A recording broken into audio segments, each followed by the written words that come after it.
KBS 공영노조 성명. 또다시 시작된 촛불 집회 선동방송, 이젠 안 속는다.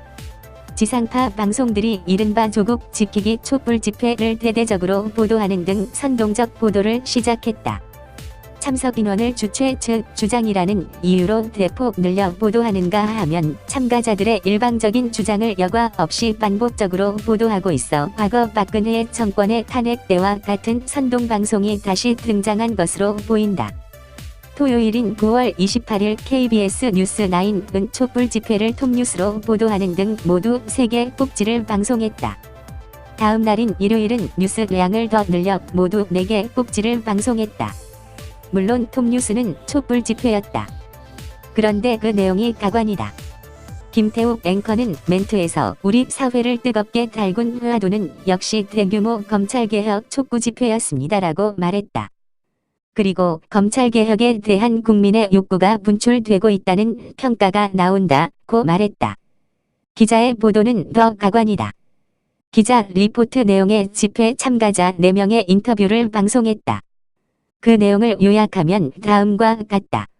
아이들이 살기 좋은 세상을 만들기 위해 전주에서 5시간 걸려왔다. 검찰이 논두렁 시계 등 수사 내용을 유출해서 노무현 대통령을 죽게 했다. 검찰개혁이 민주주의로 나가는 출발점이다. 그리고 기자가 검찰이 정치활동을 하고 있다고 생각하나요? 하고 물었고 시민은 저는 100% 정치를 하고 있다고 생각합니다.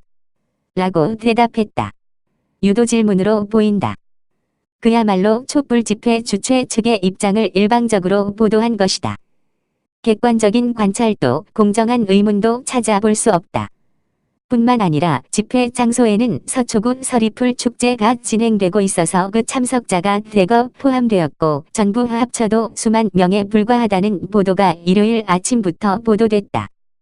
그러나 KBS는 주최 측 주장을 인용해서 200만 명이 모였다고 방송했다.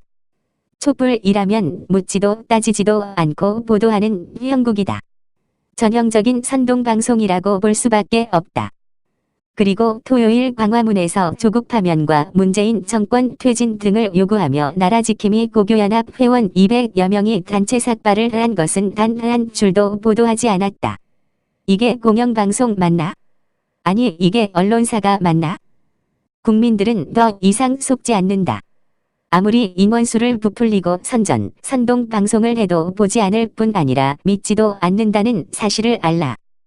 그리고 머지않아 반드시 왜곡, 조작, 편파 방송도 심판을 받는다는 사실을 잊지 말라. 2019년 9월 30일 KBS 공영노동조합